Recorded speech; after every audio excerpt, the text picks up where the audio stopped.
Hello, and welcome to another episode of Scavenger Life. This is episode number 188 at scavengerlife.com. And here we are, talking about what we want to talk about for 2 hours.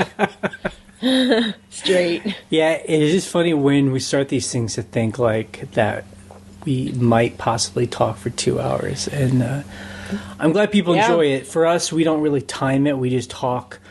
And as long as we're interested in talking, then we're okay. Sometimes we even take a break after the first hour and make sure we're still, mentally there. But if we start getting bored, it just gets shut off because other people will be bored. That's right. So this week I just wanted to start with a confession and then a little secret. Whoa. The confession is, this is another example of where I was a dick. Another example. Wait, what's the other one? There's some other example of me. Well, I have plenty of examples. I have a whole notebook of examples. Yeah, it's last week, I think, or this past week. Oh, I know. Yeah, when you were like... There are lots of examples. Don't ask dumb questions. Yeah. There are no dumb questions. No, but this is different. So, about every month we get, a nicest message from someone that's like, I'm an eBay a seller. I like your podcast. I wrote an ebook. Right. I'm sending you the ebook to check out, and maybe if you could just mention it on your blog. Right. This happens a lot. Right. At least once a month. And, normally people are very nice. I look at the ebook. It's, kind of skim through some of the basics. Mm-hmm. Some bolos. Dude, please don't ever say that. I hate stuff like bolo. No. To look out for. And I normally just tell the people, we don't really, because basically they're asking for free advertising. Yeah. And, it's most people pricing their ebooks for $2 or $3 or something. Right. And so Which it's is whatever. Pretty reasonable. We're not really into advertising those because I haven't really seen one that has really wowed me. But this week I got one from a guy who said it was much different. It was more like an affiliate... It's marketer, or he was like, we're selling this book or system. Mm-hmm. It's $250. Right. If you get any of your listeners to buy it, we'll give you $100 per sale. So, it's pretty That's juicy. A lot of money, yeah. And, it's they're focusing more on FBA, and it's one reason why I really kind of cringe at the FBA world, because there's so much of this it's marketing stuff. It's like these, systems. It's like the gold rush. Yeah. And, it's like when you go to the thrift store and you're going through the books and you just see all the sad kind of get rich quick booklets and audio tapes that someone has bought, right? And then it ends up getting donated at Goodwill for 50 cents. So I don't know. He was totally nice. I was just really rude to this guy. Okay, tell me why. For some reason, it really kind of got under my skin, and I just kind of lashed out at him.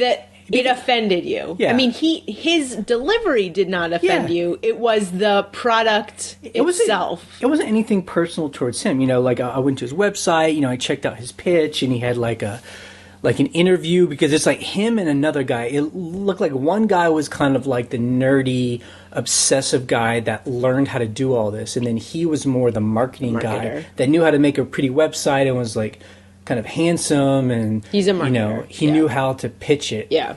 So teaming up, they thought he knew how to pitch. They have a system. Until Jay.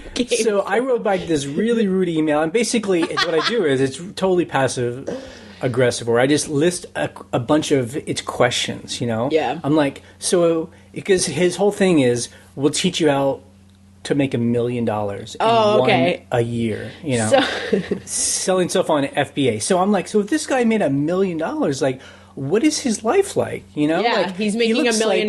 He looks like a regular schmo, like I am, just like you. And so then, if I made $1 million, what is his life like? Is he in a mansion? Right. Is he driving a really nice car? Well, we all know he grossed $1 million, and when you gross $1 million on Amazon FBA, You could just make like $30,000. Who knows? You know, technically. You know, and then I asked things like, I don't know, and I just started asking questions about their life because that's what would be interesting to me. Because if you could really make $1 million in a year doing eBay or Amazon or anything, I mean, that's like winning the lottery. Yeah. And that's what they're trying to sell. So I'm like, okay, so if you're really trying to sell me this vision, what does that look like? You right. know? And so, like, if I'm going to sell this for you, which we aren't, you got to answer some questions. I mean, that's just like basics for. I mean, it's also like when you make such a extreme promise to people, right? Then I want to see really extreme proof that what you're promising is real. Yeah. You know? And then, you know, I made a joke like, man, imagine if you sell a certain amount of these for $250, I think it's 4,500 of them. Right. You could make another $1 million. Right. And then you could write another ebook course on how to make $1 million selling courses that sell $1 million. Right, you know, exactly. So.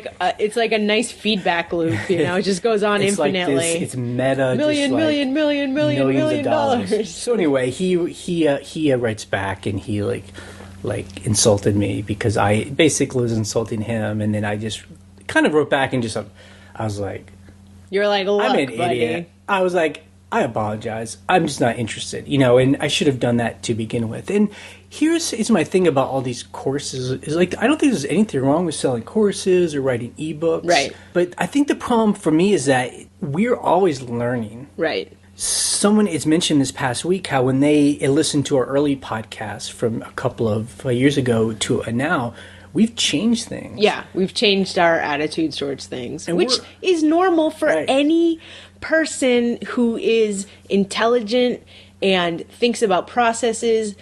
You evolve and you change over time. Right. I just feel like I would have so much hubris if I said, I know everything. Yeah. Here's how it is. Pay me, you know, a lot of money to tell you how to do it. And I think that's the whole thing, and that's all really is we do on this podcast is we're just like here to say this is what currently works for us. This is what we did. That's why we're always like, what happened in our store this week? Right. Because this is what we're figuring out this week. Exactly. And if you hear us in 6 weeks, we might be like, I figured something out. I was doing it wrong, you know? And I guess this is a secret I wanted to share with people. And the secret is basically we really get more, I think, from the community than they give us. Yes. You know? Yes. Like, I think a lot of the reasons why we change over time is because we're always learning based on like what people are telling us. Right. Like when we also like, there have been so many times where we'll interview people and they'll tell us how they do something. And I'm like, I never thought of that. I never thought of doing it that way. That's brilliant. And, you know, some of the things have like fundamentally changed how we do our business, you know? And so kind of together, we're all coming up with our own ultimate course. Right. Ultimate eBay course that no one has to pay for because we're all just kind of like throwing our ideas into one big pot and then we can all grab what makes sense to us. You know? Or like we always say, you can do an experiment and if it works, that changes the course of like how you do things. And I think that's the other thing about, you know, again, trying to learn one way to do something. It's tough because we're all coming at it from different ways, you know? Like, we work together, we have no kids. Right. This is our full-time job. We live in the country. That's different from someone that lives in an apartment who has a job and a kid. Right. Or, you know. Yeah. Or someone it's retired and is just kind of doing this for extra income. So the way we do it is so different than what maybe they would do it. Yeah. You know? I mean, there's no correct answer. And, you know, it's fine to teach people the basics. Like, for us, we're like, good till canceled, no auctions, you know. Although, you know, you could change that sometimes, but that's the baseline for what works for us. But I think the other thing that is interesting is that when people, because there's a lot of that, you know, about like how to make, you know, $100,000, $1 million a month. It's just the idea of it's purely about it's money. And it's interesting because, you know, we always talk about our numbers here. Right. But I hope people know that, you know, our goal isn't so much how to make boodles and boodles and boodles of cash. Right. Although that would be great. Although I like money.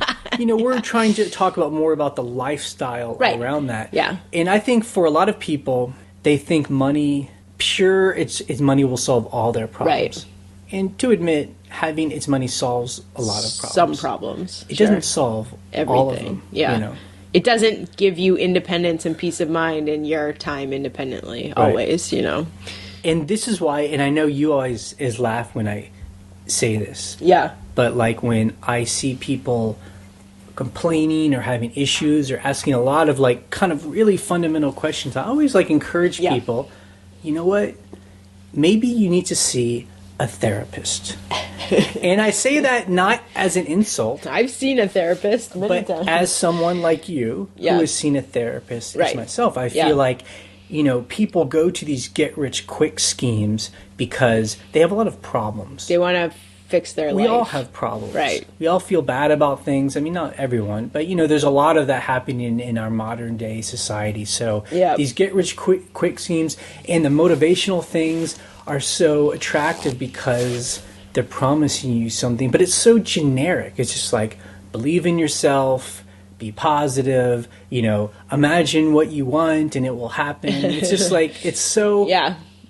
Unfortunately, though, from what I've seen in life is that you just can't have a one-size-fits-all for everyone. That's why I always say go see a therapist, because for me it was important to see someone who could work with me on my specific things, and that takes time. Yeah. And, and then once I dealt with a lot of the things that, I was having problems with. Right. I'm much better now. Yeah, exactly. Then when I have cash, I know how to enjoy it, Right. I mean, and I think people confuse that whole, like, self-help, figuring out your life thing with, like, money and, like, how you make a living. Like, that stuff's not going to solve the other stuff. I mean, what you have is, instead of having a poor person with a lot of problems, you have a rich person with a lot of problems, I mean, it's, so I don't know. I mean, everyone can make their own choice, but I know, like, when you and I met, it just happened to be where both of us had just gone through a period where we kind of worked individually on ourselves with somebody, with a professional, for several years. Yeah. And then we just happened to kind of pop up at the same time and meet each other. Right. And we were both kind of like fresh. No, I mean, like, if I had met you like 5, 6, 7 years before that, both of us, I don't think we would have even liked each other. Yeah. We would not have gotten along at all. And I don't know about you, but mainly because I didn't like myself at the time. Yeah, exactly. So I was having like major issues with myself and my life. And so, it was interesting. We've been together a little over 10 years now, 10 and a half years. And, so we came together kind of fresh. And that's why I think our life is so exciting right now, just because we've been able to kind of like, because we had dealt with all that stuff, we've just been able to do all these kind of kooky, crazy things. Right. Because we're unencumbered by all these things that were making us feel bad in our Now, that's lives. not to say you don't constantly need to be, like, checking yourself. Like, you know what I mean? Like, if you're having, like, issues or, like, whatever. I mean, we always try to, like you say, you love to fight because we always are, like, fighting stuff out. But, I'm talking about, and again, people hearing this are probably, if they don't know who it's... They're like, what the hell? Like, I thought this was about eBay. Like, what are they talking about? This is like some new age stuff going on. I'm just talking about, look, therapy is a very normal thing. It's about mental health. Right. And a lot of us deal with things that happen in our childhood, in our early years, things that like hold us back. Right. And that's not going to get solved, in my opinion, by listening to a Tony Robbins tape or some FBA guru or whatever. Like those are things that you have to first face head on, and then you'll be open to whatever. Right. Making $1 million. Right, exactly. So the other thing too about these courses and things like that is part of the reason we started this podcast was to tell people that there aren't any secrets, that what it comes down to is working your ass off.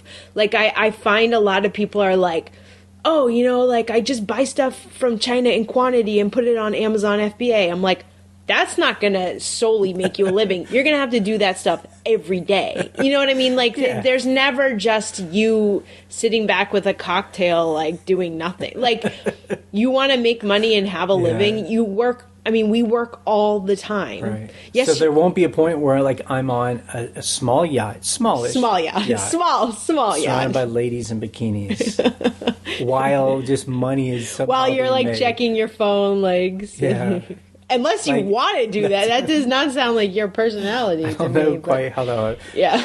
But anyway, so the confession was that I was an asshole to this guy. Yes. I kind of apologized to him by email, but I'm sure he was like, but I'm kind of apologizing now. He said he listened to our podcast.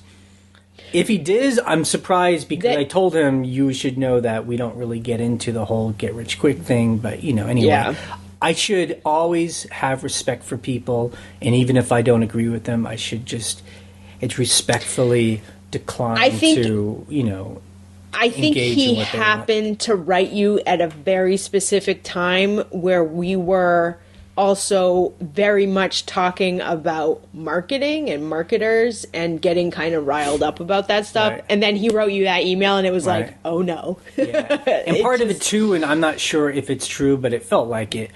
He had just kind of made a form email and then just changed out some names. Right. And so that's the other thing is like when people don't really send me something that's specific to what would make sense to me. But, and then the secret, like I said, is just that, trust me, guys, we get more from you than you get from us. Because if that wasn't true, I don't think we would be doing this. We wouldn't be able to keep doing it. That's for certain. Right. That's for sure.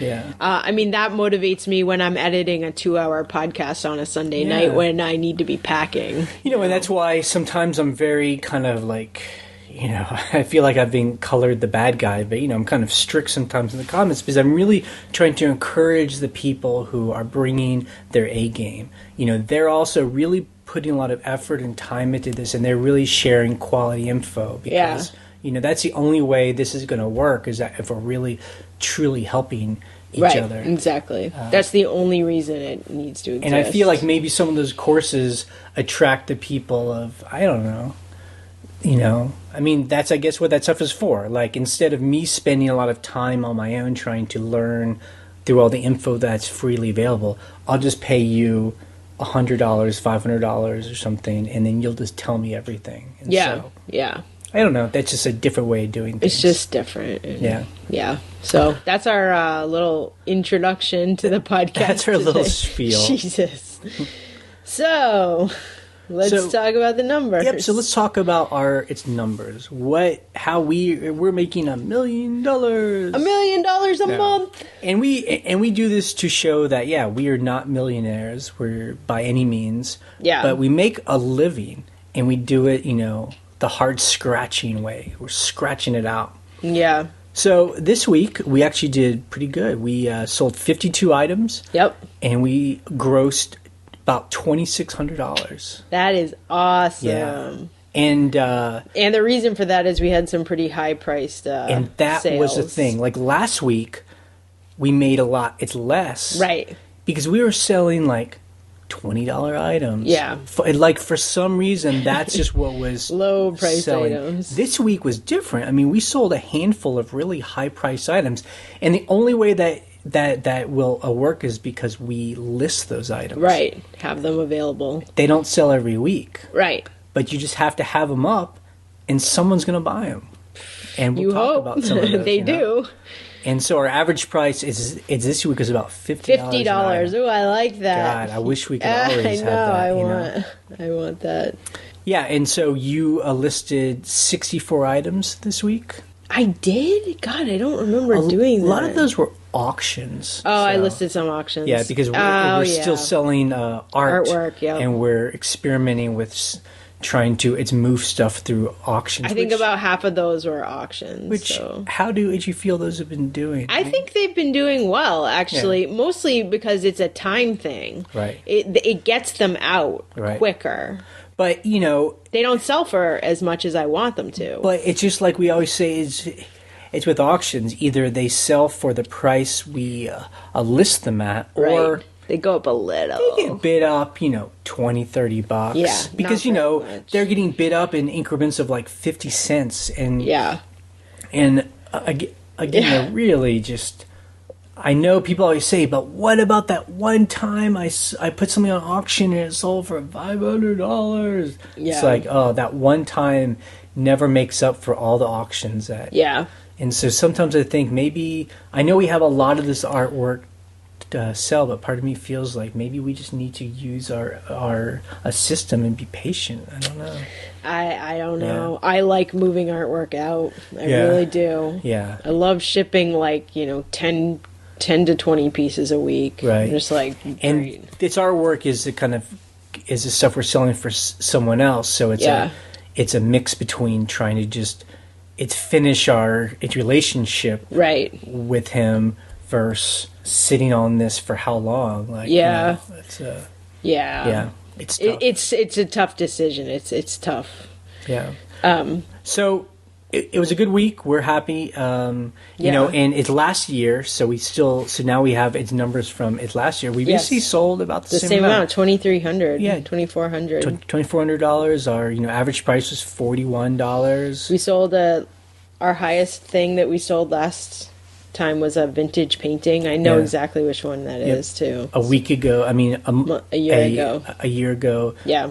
Today. So to me, this is always amazing. Like, I always tell people, like, there is a sense of helplessness when you sell on eBay because you can do all these things and, have a lot of control over at your store. The one thing you can't control are just someone clicking to buy. There's nothing you can do. But it's interesting. If you do all the right things, it just seems constant sales seem to happen. Yeah, whether they're slow or, not slow, they still happen. Yeah. All the time. So, it's always amazing to me that we've been able to do this year after year. Yep. And, I mean, they're pretty consistent money. There are definitely weeks where I'm like, it's over. Yeah. But but like we always say, when we average out our income over a month or 12 months, it evens out. Yeah, it does. So let's talk about the high price sales. Now, one of them was in last week's video because the videos are kind of split up between weeks, oddly, because they come out on a Wednesday. But eBay counts it. It goes from Sunday to Saturday. Yeah. So, and my videos are like Wednesday to Tuesday, so it's a little funky. But so one of the things we sold this week that was a super high sale was a $250 bottle of perfume. And it's really hilarious because I probably paid like $3 for it. And I didn't know it was worth that much. But I thought, if this sells for $50, it's new in box, never used. That's a good sign. It ended up being a discontinued fragrance by Graham Webb called Baudacious. So yeah, when I looked it up when I got home, I was like, these sell for like $165 all day long. So if I put up mine for $149, within a few weeks it sold. $249. $249. What did I say? $149. $249. Add an extra number. That's incredible. I didn't even know people spent that kind of money on perfume. And we got feedback from the person that bought it and said, I'm so glad I found this, Yeah, she's like so thrilled. And the hilarious thing is the next day we had to go grocery shopping and shopping for the rental house to buy supplies and stuff. And we bought $230 worth of discount gourmet grocery food. We go to a place that we always talk about. It's like it's a grocery outlet, right, where they buy pallets of food that's close to expiration. And so we got 2 overflowing carts of food for $230 because of that one bottle of perfume paid for that whole grocery trip. We filled up our pantry. We filled up our freezer. I mean, it's so funny because at the grocery outlet, stuff is so cheap that you'll buy stuff and it's like 30 cents, 50 cents for stuff that's like $2.50, $3 at the regular grocery store. Because again, it's it's officially close to expiration date. So they sell things 2 and 3 for $1 for stuff, like gourmet brands and really nice stuff. And all we do is freeze it, so it's good to go. And a lot of times too, it's like food that's been mislabeled, like the brand label is off, or it's so dumb. You're like, what? Or it's like discontinued. They're just like, oh, they stopped making this like particular cereal kind. Or something it wasn't popular in the regular stores, so they're just trying to dump it. It's really kind of amazing. So we just were laughing on the way home because we don't like to spend that much on food. We never spend that much. But it was a good deal, and we just said that one bottle paid for 3 months of 4 food, months worth of food. It's just so crazy. The other thing about that perfume people were asking in the comments is, again, we rarely do a research at the store. Just because it's so cheap. When you search on the phone, sometimes the connection isn't good. Yeah. There's a lot of punching of buttons, and when we're scavenging, we like to have our eyes up and active. I don't like to be there in the corner for 5 minutes. I hate that. So really, we're looking for stuff that's $2-3. Yeah. Even $1, and that's always worth a risk. Yeah, it's worth a risk. I mean, if I sold that for $30 to $40, I still would have been fine. Plus, it's just like anything. When you've been scavenging a while, you can just tell if something is, quality by the kind of bottle and packaging. It was a nice bottle. It was new in the box. Right. And anything new in the box that, it's a perfume, whatever, it's like a 2 to 4 ounces of it was a big perfume. Right. That's going to sell. Like, you just know. And the only reason is because I have experience now. Right.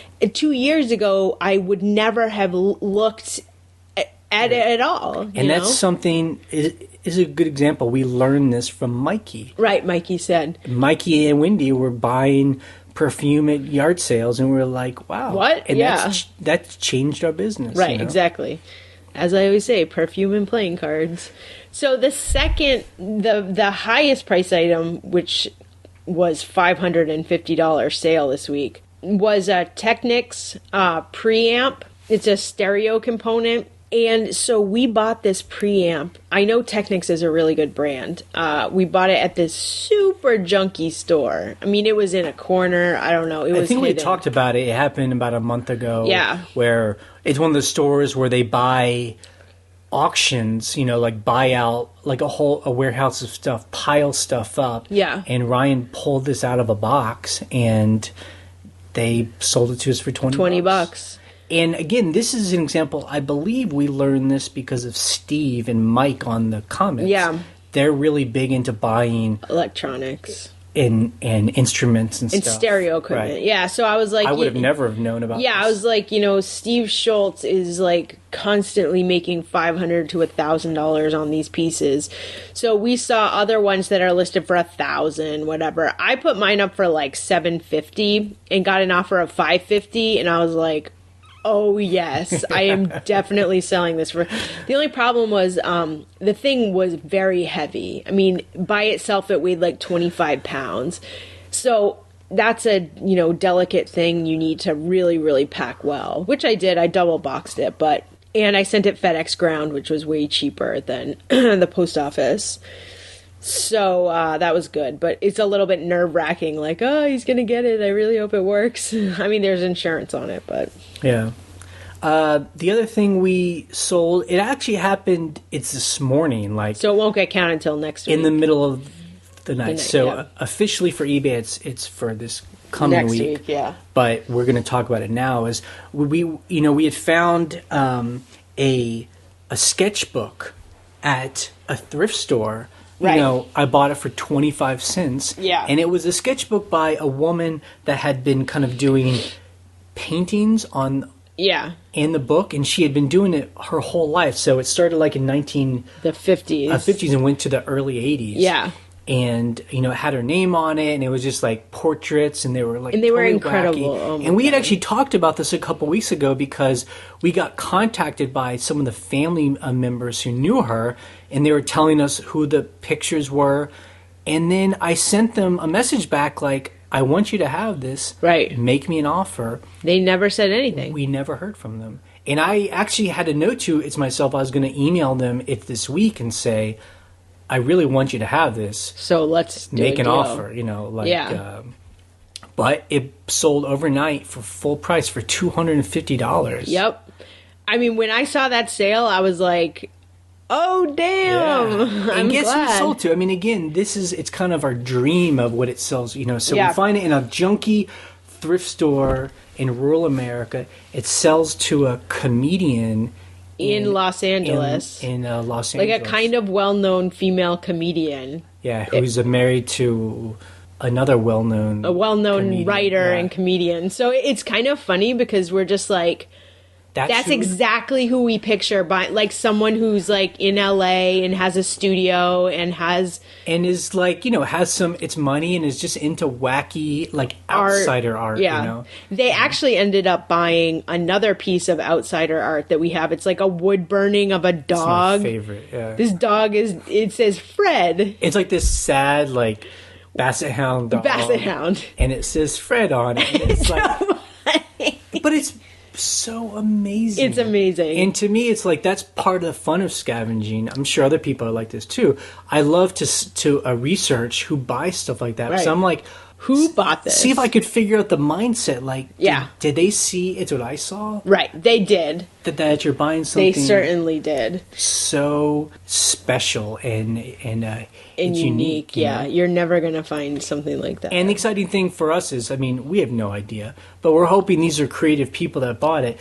Maybe somehow it will work their way into their work. Right, exactly. Maybe because they work in television, maybe they'll have it in their TV. Yeah, who knows, it's cool. Yeah, or, I think it's interesting. Well, that kind of happened with Mad Men that one time where they bought that lamp. But yeah, it's really funny to see that happen. That's a great, and because you're like, yay, these are people who are willing to pay full price because they know how special this is. So something else we sold, and this is a good example of, like, we call them like the eBay pipeline. Yeah, where. And you can make these little tiny pipelines. Right. We sold the last of these Melmac plates, these like old cafeteria plates that are sectioned off. Yep. Yeah. So the thing about these plates was we went to this thrift store and they were basically giving these away for free because they had so many of them. I think a church or a cafeteria gave them away, but I knew that Melmac and especially the ones that are sectioned off are really popular. Just because they're vintage and like a bunch of people from churches and daycares bought them because they're unbreakable. So we got 150 of them, which is a lot. They took up a lot of room.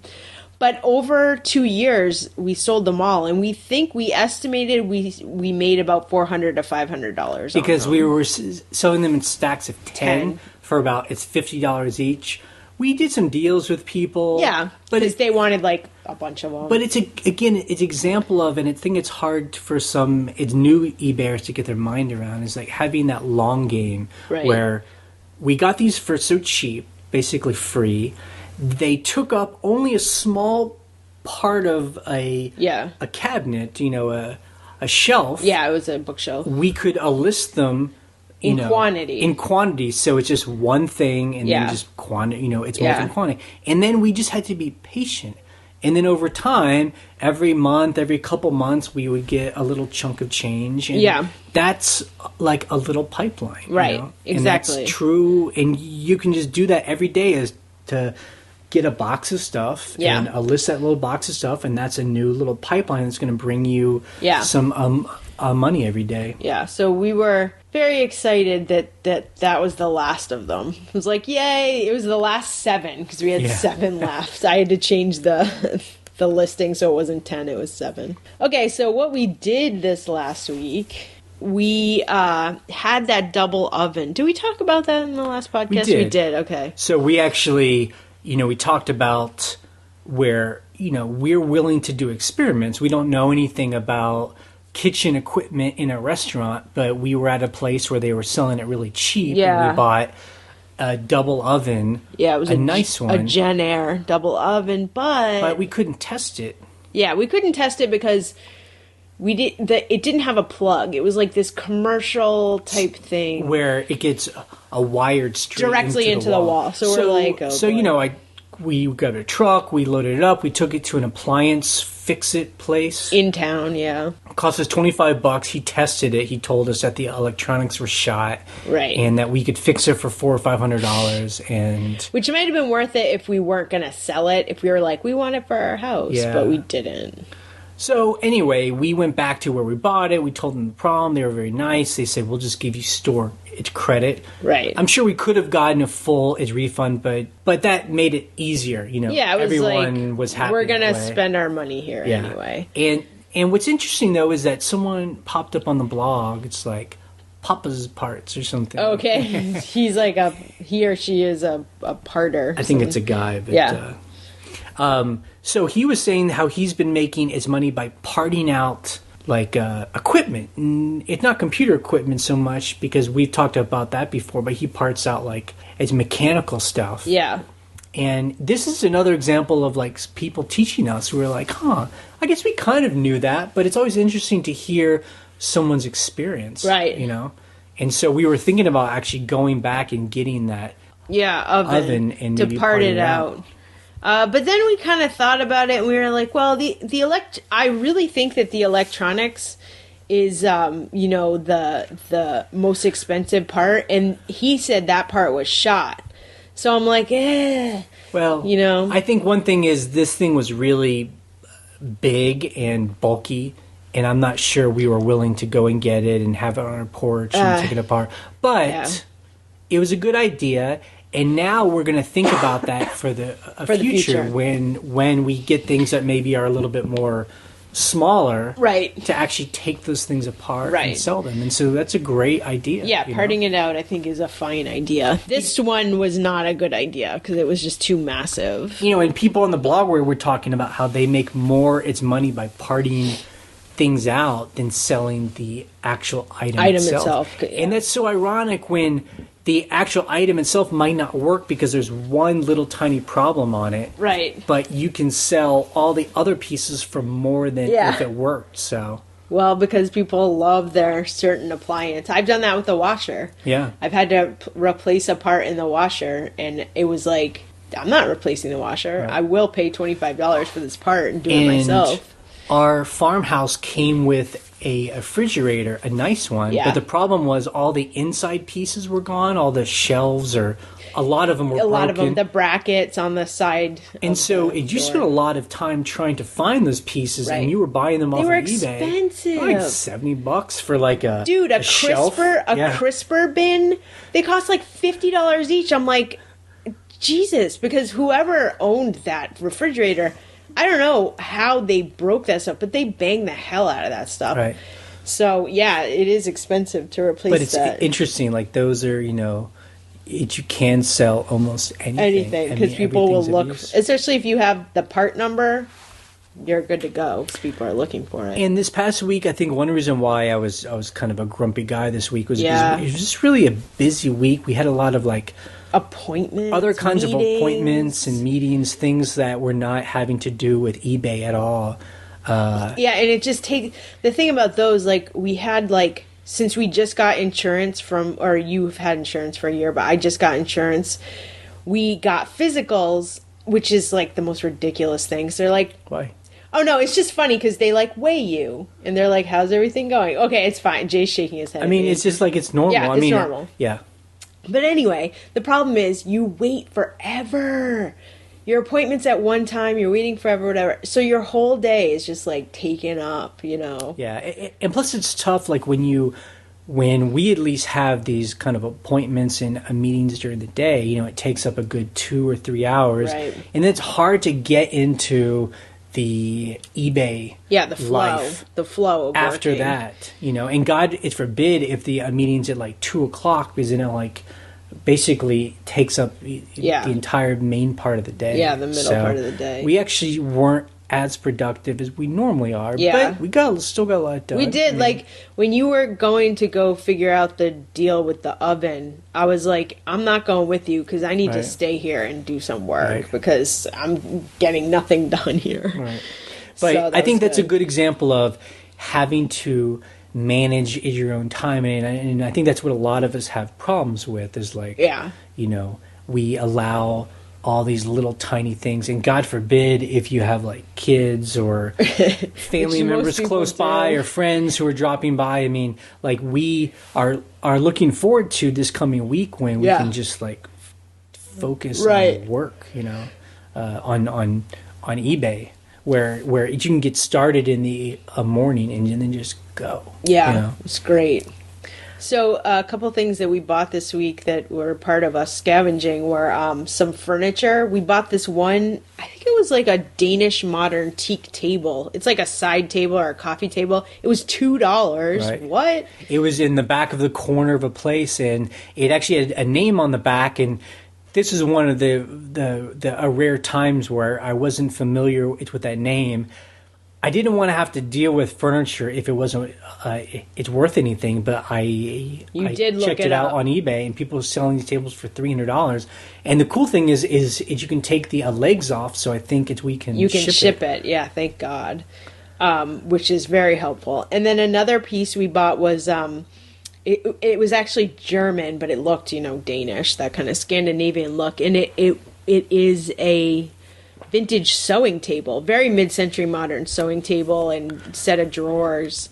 And it was pretty dirty, but he had the key to it, like this awesome big brass key that goes with it.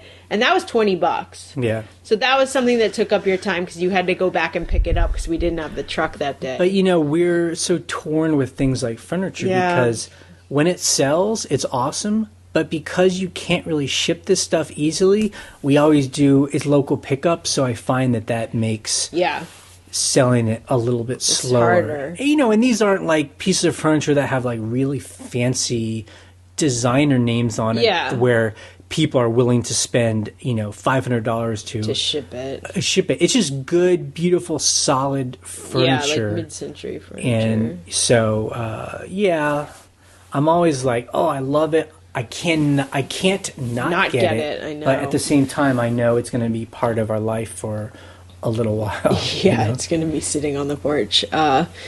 So we've added another section to our podcast here. Yeah. So because we now have a rental property that we talked about, we're going to maybe talk about it a little bit in these podcasts. Yeah, because it is part of our scavenger lifestyle. And the only reason why I hope it's interesting for people is that you hear from eBay sellers how we've taken eBay profits and invested in another business, and maybe talk about how our experience selling on eBay has informed us how we run something else. Right, exactly. But if this gets boring for people, just maybe tell us. Let us know. So we had our first renters at the end of last week, beginning of this week, and they left on, I think it was Tuesday or Wednesday. Yeah. So we actually had guests coming that afternoon. So we have, like a hotel. Yeah. They got to be out by it's noon, and you check in at 3. So we had 3 hours to clean the house. Yeah. So the great thing is, and the smart thing that Jay said from the beginning, we have to have 2 sets of all linens.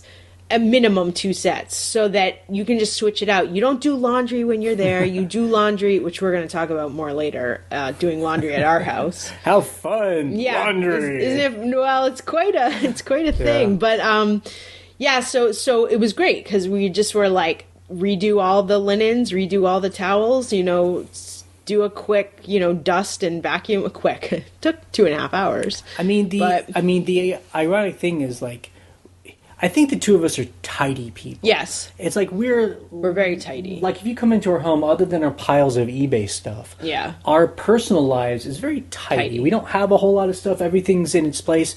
What we aren't good at is like deep cleaning. Like we don't take out the buckets and the Lysol and wipe everything down. Yeah. So we definitely vacuum a lot because we have cats and we have lots of wool rugs. And in the kitchen, when we cook, we always clean the counters.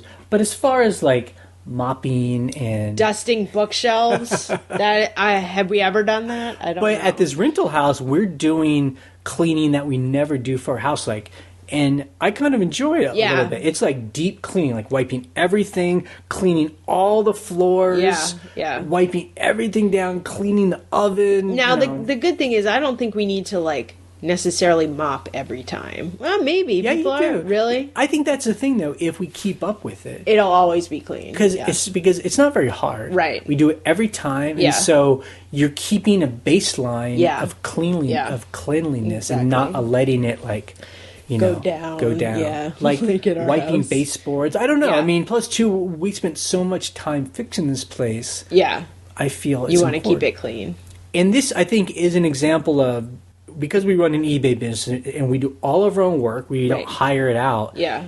It's interesting we're doing the same thing with the rental property instead of what other people do around here. They hire out cleaners. They hire cleaners. They hire even management companies to like rent it for them. But then they don't make as much money. So we're doing the cleaning, but we're making all the money. All the money. You get all the money. So that's how I think about it when it takes us 2 hours to clean. I think, okay, we're getting paid about $200 an hour to do this. Like, that's how I have to think about it. Now, exactly.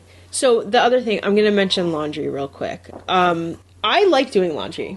I actually enjoy it. Thank God. Yeah, it's like, thank God I enjoy doing laundry and shipping stuff and because packing, we wouldn't have any businesses. But so anyway, the thing is, because we're scavengers and because we're like eco nerds, we don't have a dryer. Because I refused to buy a dryer because I was like, we are hanging our clothes to dry. And that's fine. It's been fine for our clothes. For two of us, we have two drying racks. It dries pretty quick. It's no big deal. But the amount of linens and towels that you have to clean and dry. It's like 3 big beds with all the pillowcases and then towels for 6 people. And duvet covers for all the blankets. I'm just like, oh my freaking God. It's not about washing. Washing's easy. Throw it in the washer, no big deal. It took 2 loads. It takes 2 loads. It's easy. I love my washing machine. It's huge. It's a massive Whirlpool Duet. It's freaking huge. But hanging stuff to dry is kind of a pain in the ass. So on our back porch right now, oh my God, there's just like white sheets all along across. the back porch. Yeah. And the other thing too is about not having a dryer is everything's very wrinkly. For us, I don't care. If my sheets are wrinkly, I don't care. If my clothes are wrinkly, I don't care. But to present like kind of a high-end rental with like wrinkly sheets, I'm like, I don't know if that's going to work. So as a business, we're now going to probably buy a dryer. And we're just trying to figure out, because we have a small kind of laundry room. Yeah. Like, I need to have it stacked. Where this thing is going to go. Yeah. So I'm looking, because I have an older Whirlpool Duet I found out it's from 2003.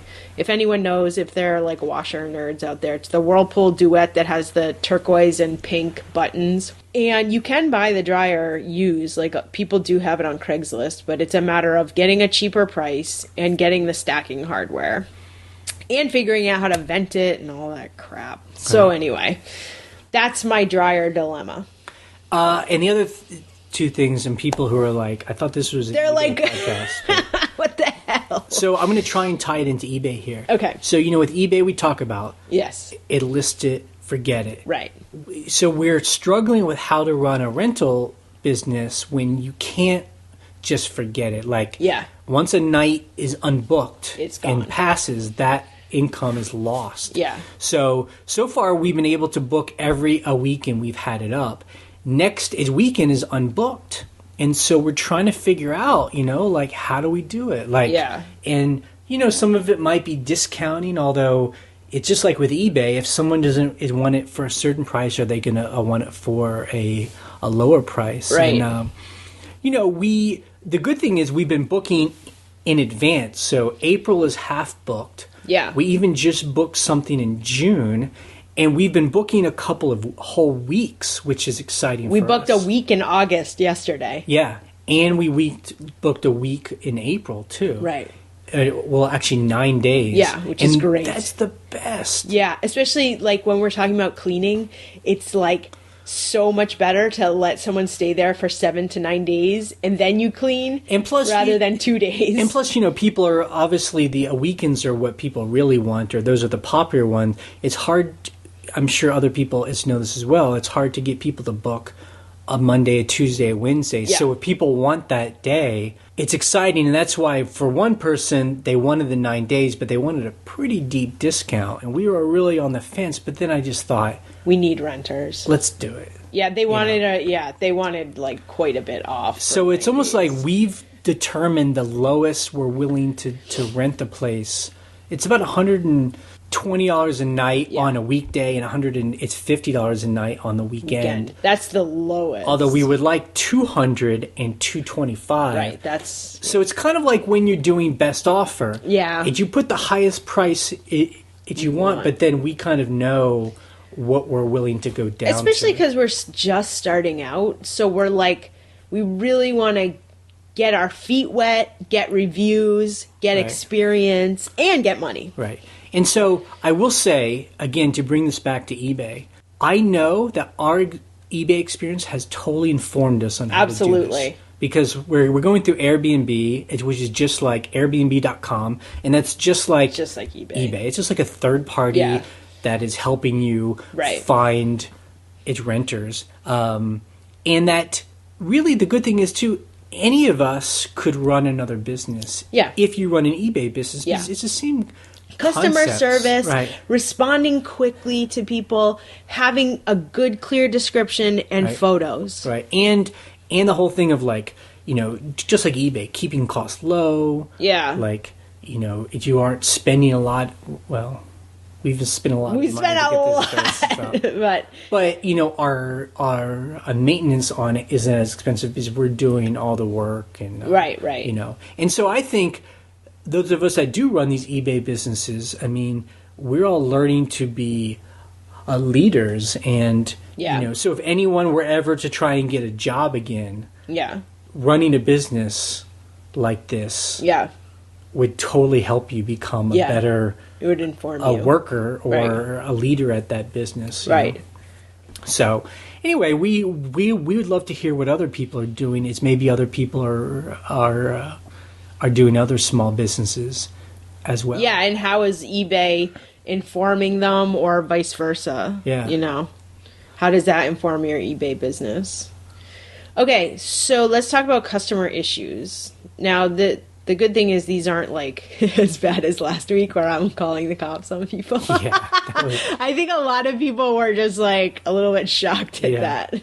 Well, I mean, I was actually shocked because I didn't know you were doing that. You just came in and said, I just got it because we got a phone call. I was like, who's this in this I just called the state. Cop. But the good thing was you were very calm about it.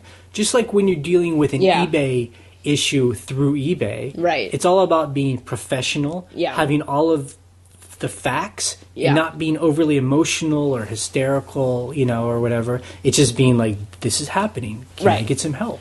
Yeah. And it worked. Yeah, exactly. But so our problem this week was, this is another example that always confuses us. We had a lot of artwork. Of these sketches. These fashion sketches from like the 50s. And they were done by different people. And we had someone say one of them is done by my aunt, my relative, like my great aunt, because they're from like the 20s or something. Right, yeah. And we wanted $59 for the whole lot.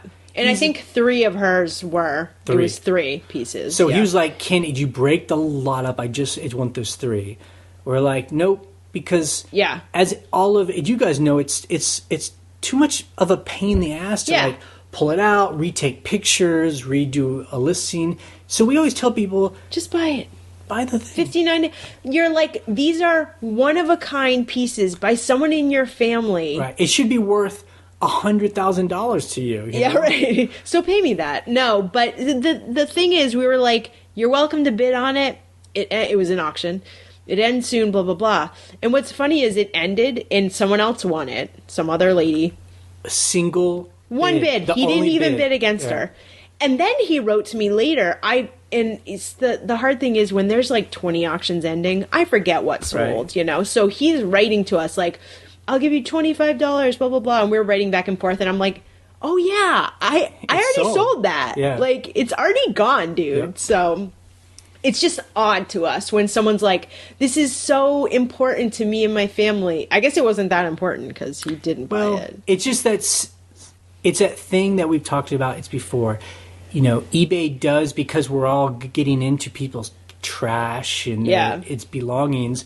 I'm sure we've all had this experience where you get contacted by a family member and there's this sense of ownership. Like, yes. Oh, entitlement. That's mine. Thanks for finding that for me. Just give it to me. I mean, no one actually says that, but that's kind of the feeling they're giving to you. Like, oh, I have an association. It's with that. So you should give me a super good deal.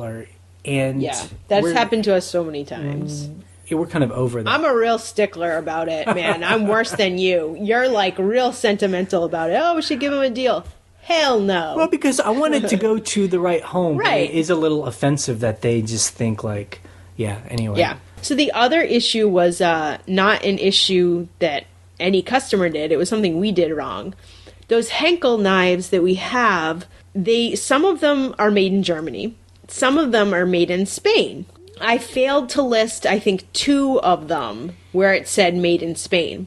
We had sold one to someone and he returned it because he was like, I don't want the ones made in Spain. We were like, fine, it's our mistake. Right. I mean, he was, it seems a little weird to me, like that's the thing that turned him off, but he has every right to do that because we were incorrect. Right. The weird thing is that I found as a shipping nerd, he shipped this knife back. He wrapped it in cardboard like we do. He made a sheath, but he shipped it in a flat rate envelope. Not a padded flat rate envelope, just a cardboard flat rate envelope. I'm like, that seems rather dangerous to me. Yes. If it had broken out of that sheath, I mean, there'd be... Or someone like falls on it or something. I was like, this guy's insane. Yeah. But anyway, we refunded him. I relisted it and made sure it said made in Spain. Right. Like very boldly. And then actually we sold another knife. It's this week. Right. And I looked at the listing, and again, I think it's one of those things where we had multiples of them, and we were just copying the thing. Right. And so it's made in Germany. It was actually made in Spain. I wrote him right away and said, we'll give you all of your money back right now, or I'll give you like a $5 discount. If you want to keep the knife. If you want to keep it. And I don't think he cares. Like Spain, Germany, who cares? Yeah, he didn't care. Give me $5. But we knew it might have been a problem if he got it and wanted to return it. Right. So we were like, that saved us. Yeah. Anyway. But, okay, so just some news. News. We need like little intros. Yeah. I'm just kidding. Jay's like literally rolling his eyes at me. Whatever. Okay, so what is this article about Etsy? So we had talked about how Etsy's going public, and I don't really care. It doesn't really bother. It doesn't mean anything to us. But there's a link in the New York Times that I'll put on the blog, where it raises an interesting thing, where Etsy was this little site that was about like handmade objects, right? And kind of like really special, one of a kind items. Sure. But in order to go public, you then have that it's pressure, or the company does, to start making money. And there's this kind of argument among people who sell on Etsy, where like there are people now who aren't really selling really handmade stuff. It's more like Chinese products that I guess look handmade. Well, there's this argument they like are handmade. It's handmade by someone in China. Yeah. It's not like someone in their house. Like it's like crocheted stuff. Yeah. And like there's that lady who we had talked about several weeks ago, where she supposedly makes $70,000 on Etsy a year, because she has like a whole army of people who knit stuff. Yeah. And then it's like, well, is that the same thing? I don't know. Yeah. It's interesting. I just think Etsy is probably going to have to go through what, eBay went through, where, eBay had been this kind of like, just like a yard sale where people are selling junk. I mean, the same stuff that we do now, but because it's a public company, there's it's pressure to like, now eBay trying to act a lot like Amazon. Right. And it's not the same feeling. Yeah. And I know people spend so much time complaining about the old days, and I get it, but we can still do that now, so we just ignore the parts we don't like about it and just, sell this part. Exactly. So the other news, I guess, is it's the 20th of the month when a seller is judged by eBay. Right. Where you get it's your card that tells you whether it's good or bad. It's your report card. Yeah. And we got ours, and we're still top rated. Yeah, we first lost top rated when they first started doing defects, and it was crazy. It was confusing. I'm sure a lot of you remember that. It's like all those updates. It's like it causes all this chaos, and then we all have to figure it out. And then once you kind of figure out how the system works, then it all gets back. Right. It corrects itself. Right. So that's great. The other thing, too, was everyone should have gotten an email about spring seller updates. And I was a little bit nervous because I'm always like, okay. What are they doing now? What kind of... But it's all about auctions this time. Yeah, so basically it seems like the one thing that stuck out to me was they'll refund your listing fee if you sell an item through auctions. That's cool. Sucks for the things you didn't sell, and you still have to pay the insertion fees there. And then they changed some of the things on auctions where it's easier to do 10-day auctions. Yeah, like 10-day auctions don't cost more for inserting them, because I guess they did before. And like shorter auctions now cost more. Right, because they want to discourage 3 to 5 day auctions. They want you to do 7 to 10 day. Right. So they're just changing that kind of stuff, and it's not really that interesting to those of us that just do buy now. So it's not a big deal for us. But the other link that I have is I saw someone linked to this on Twitter. It's called vintagecomputers.tumblr.com, and I was just scrolling through and just seeing this guy like post photos of vintage computers and stuff he finds online and just software and just like really hilarious. So I wanted to link to that because I want people to understand that there is an audience of people who are into vintage computers. They buy vintage computers, they buy vintage software, they run it, they try to make it work and like use programs on vintage computers. Not practically, just like for fun. It's not like they're like, oh, I want to use Microsoft Word on, an Apple IIe, or I don't even think those two are compatible, whatever. Apple Word or Apple Works or something, it's for fun and it's a hobby and, people are into it. So look at this blog and make sure you buy vintage computer stuff because people do pay money for it. Things we learned in the comments. The one thing that really stuck out to me this week was because Jay did like the reseller roundtable thing on YouTube. Bunch of dudes. Yeah, it was like 4 dudes. It's always dudes. Yeah, I guess it kind of is. But I wasn't a part of it because I had a lot of work to do that night, and I was just like, I can't. I didn't think it'd be very fun for you anyway. Yeah, I mean, I do have fun doing those things, but also it went almost 2 hours. So I was done working, came back in, and you guys were still going. But what was funny was there were several people, mostly women in the comments, that were like, we should do a women's, round table, like all women. So that is a very cool idea. I would love to do that. I need to figure out when I can have the time and invite some people to do that. I think that would be really fun. Yeah, I mean, it's really, they make it easier. Yeah, it's Google Hangouts is simple. It's just a Google Hangout, so everyone it gets on and you could record it. I'll try to figure that out. But that was cool that people immediately in the comments were like, let's have women. So people were mentioning how, and when this happened to us, we get stuff taken down by eBay. Yeah. Very often it's because it's like a special brand like Coach or... Yeah. And they do it. It's not always a Vero violation. It's more about if some item isn't sold as a standalone item, it's like something that came with a package. Yeah. For some reason, those brands get eBay to take it down. So like we tried to sell a key ring. Yeah. And I guess maybe it came as part of a purse. It's a Coach key ring. And things like you can't sell supposedly empty boxes on or dust eBay. Bags for shoes. Right. Because I guess the argument is like they say it's something about a theft, like if you steal a phone maybe and then if you buy an empty box and then you can sell it as it's new. Yeah, something like that. But Brian made a good point. Is like that's the whole fun of eBay is that you can buy anything. Like, who cares if? Yeah. I mean, it's almost like it's like a pre-crime, like he said. It's like they're trying to prevent it. But someone made a good. It's mentioned that's when you just list it on bonanza. Yes, that was brilliant. Actually, I need to relist a couple things. I had a hairdryer taken down, Right. and a keychain And a UPS hat. a UPS hat. Yeah, Right. You're like, come on, people. And I think it's not so much like eBay really. They're the ones who care about It's the policing. companies. It's the companies, and eBay has to play nice with them. And Yeah, exactly. I mentioned this like when we were selling a lot of gear that was coming back from Iraq. Right. There's just all these rules about what you can and can't sell overseas or to other people, and it's not even about like if you're selling dangerous materials. Yeah. It's just and when I would contact eBay, they'd be like, "It's just the DOD, the Department of Defense. They have their own rules, and you have to contact them." And Right. and so what we would do is like a lot of people is you just don't put all the Keywords in.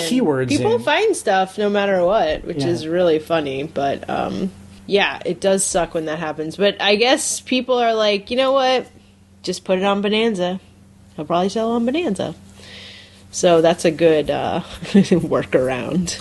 The other thing was, and this is when it's fun to have the comments on the site, is that there was a woman, and she's posted before a while ago. I think she was quiet for a while. Amazing taste. Yes. Yeah, I love that name. she was commenting a lot. But then she actually popped up her head again, and she had put her numbers down, and that's what became interesting. So her and her husband work together. Yeah. And they sell clothes. Yeah. And they sell A lot of clothes. 500 items a month. Which is a lot. So that's like 150 items a week. I mean, it's That's like a 3 lot. times as many as Yeah. we do. And we were all just kind of asking her very specific questions about, how do you list that much? You know, Right. how do you maintain your level inventory and find your, how do you buy that? It's many clothes. I mean, that's when the comments are interesting to me, when people who know how to sell come on and they kind of are willing to share Yeah. their How they do stuff. lifestyle. Yeah, exactly. Because those are really amazing numbers. Incredible. Yeah. Someone else had been asking about it's need to buy a camera Yes. to take pictures, and there Yes. was like a long conversation about what kind of camera. And it's my thing is I think you can use an iPhone, Yeah, absolutely. but I believe it needs to be a newer iPhone. Yeah. Like if you're using like an iPhone 3 or something, Yeah, your photos look bad. the photos are not going to be as good as but if an you use- iPhone 5 looks amazing. It's really amazing. Yeah. And plus, like, people were talking about, a lot of it has to do just with the light. Yes. Not that you need to buy lights. Right. But and this I think is difficult for people. Like, we take pictures during the daytime. Yes. I know some people, because of their schedules, they can only take pictures at night. Yeah. Or maybe they only work in a basement or in a Right. room that doesn't have a lot of light. Yeah. And then you're going to have problems. Yeah. Because if you just turn on, like, an overhead light, Oh, it's going to look horrible. it's going to look bad. Yeah, yeah. So either you have to take pictures during the day in a room that has a lot of light. Right. Or buy, like, a light A little box. light kit. Yeah. Because really, it doesn't matter what camera you have.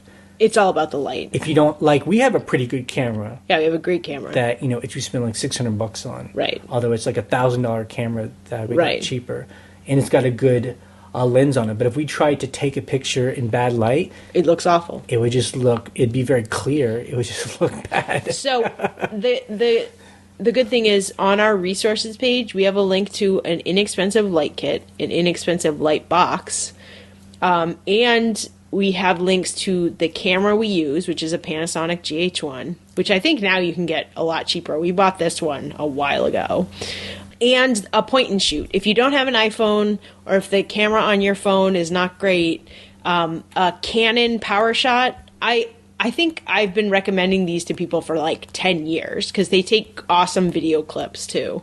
So a Canon PowerShot is a great point and shoot. My mom has owned like 2 of them. She loves them for eBay. Go to the resources page. They're on there. Or like Jay says, if you have an iPhone, like an updated iPhone 5, those photos are great with good lighting.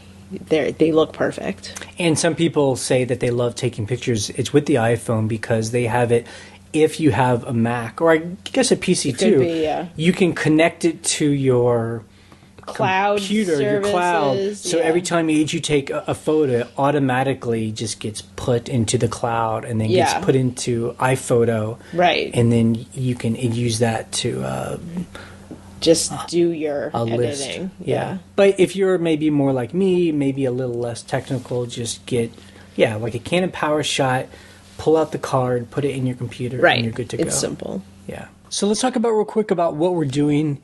It's this week. Last week was a lot of appointments and doing adult stuff. Acting like adults. Like going to the doctor. So this week is, one thing we're doing is at our farmhouse, the property's up against a stream, but it's all overgrown. So I'm going to be working with a guy who has a bunch of equipment, and we're going to clear it out. Yeah. Because we think that would be a cool thing to add, so there can be a little picnic table and you can sit by the stream. A little more room in the yard. It's nice. We've been wanting to do that for a long time, and we needed to find someone who could do it. And now's the time, because it's still a little bit cold here, and we have a week where no one has rented. So it's either now or we put it off till next year. Yeah. So I'm going to be doing that for a day or two. And then the other thing is just eBay, right? Is while you're over there, whatever you're doing, I don't know. But I'll be here on the computer. I'm hoping. Good. I love it. That's my plan. Yeah. So we have a bunch of voicemails and some emails to answer and talk about. Let's hear the first voicemail. Hi, Jay and Ryan. My name's Stacey, and I'm calling you from Queensland in Australia. I just recently started selling again on eBay in the past few months, and I find your podcast really, really helpful, and they're full of so much information, so thanks very much. The question I have today is I'm just wondering what percentage of your buyers either do not pay immediately, choose an alternate payment method via then PayPal, or never pay you at all. The reason I'm asking is I currently have my settings configured to require buyers to pay immediately via PayPal. My thinking's been that if you don't have the funds currently, you're welcome to come back when you do, and until then, my item's going to sit on my virtual shelf in my virtual store for somebody else to buy until then. Initially, I had bank deposit as a payment option, and just in the first 2 weeks of selling, I found that involved a lot of back and forward between buyers and myself, mostly with them not understanding bank transfer times, wondering why the item hadn't arrived yet, if I'd sent it at all, if I'd received the money, things like that. So having pay immediately via PayPal switched on is so convenient for me as a seller, especially being part-time where I can't always reply immediately to messages. Now I'm just wondering how many sales I might be missing out on by not being more flexible. So in the future, I plan to do a bit of an experiment to find out for myself.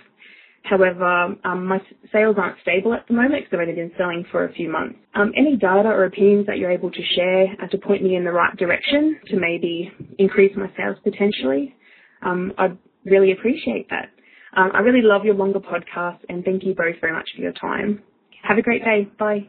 So it sounds to me like what she's saying is in Australia, there is the option of payment through direct bank transfer, because I guess in other countries they actually have real working bank transfers, and in the U.S. no one does bank transfers because it costs $25. Yeah, it's ridiculous. So it's interesting that she said that, because in the U.S. eBay we don't have that. We just have PayPal. Plus, there's a bunch of other ones that I don't think anybody uses, or a money order mailed to your house, which I think we've taken 3 money orders total ever, Now, we do have the option in America where people don't have to pay immediately. Right. They can buy it, and then it's it's almost like accepting an offer, and then they just pay later. It's supposed to be, I think it's within 3 days. But for us, I think we do what your instinct says, and that is buy it now, pay immediately. Now. Right. It's any other place in the world, generally, Amazon, wherever, the regular store you go to, you pay for something right then. Right. And it's weird to me, I think because eBay started as auctions. Right. So for some reason they didn't make you pay right away for auctions. So that's kind of carried over to buy it now where you don't have to pay immediately. I mean, the problem that we have here is, or not a problem, but just the way it is, if we have best offer and we accept an offer, then you have to wait. I mean, I've said what other people have said. I wish that it was like if you make an offer, it's like you have to have that amount of money in your PayPal. And as soon as you make the offer, PayPal would pull that out and hold it. And then if I accept the offer, I get paid immediately. That's how it should be, I think. I mean, obviously, that'd be nice. For PayPal or eBay, they're like, number one, it's too complicated. And number two, we would rather help the buyer and make it more convenient for the buyer than for the seller. Yeah. So like Jay said, your instinct is correct. Just have pay immediately on with PayPal. I don't think it's going to hurt your business at all. And again, there are times when someone will email us and be like, I really want this item. I will pay you next Tuesday. Right. Let me buy it. And if it's a item we've had for a while or we're hungry to we'll do it. We'll take off pay immediately, right. Allow them to buy it. But it's because we've had that conversation. Right. It's with them. There's some level of trust or expectation that that's going to happen. But that's very rare. Yeah. Hello, Jay and Ryan. This is Rex from Northern Michigan. Been selling on eBay for a number of years and really have noticed a huge increase in my effectiveness on eBay as far as sales after following your podcast. I really appreciate the tips, especially about list and build your inventory. I'm now up to over 600 items in our store, and we're selling things at a lot more frequent rate than what we ever have. I really appreciate it. I do have one question. I wondered if you had any kind of liability insurance for the eBay portion of your business. Not sure if it's needed or not. It came up in conversation with some friends of mine, and I just wanted to know what you guys thought on it. Thanks a lot for the great podcast and any information you could give me on this topic. Thank you. Okay, so number one is thank you. It's so good to hear when people say, not that we've come up with any secrets, but just that we've just basically said what works for us, and that's to list. And people are like, okay, I'll do that. and now I'm making money. Right, like, exactly. It's not a secret because no one can just make you easily do that work. So that's good. Number two, the whole thing is, you're talking to some friends and they're like, you better be careful. Someone might sue you. We live in this country where like everyone wants to sue everybody.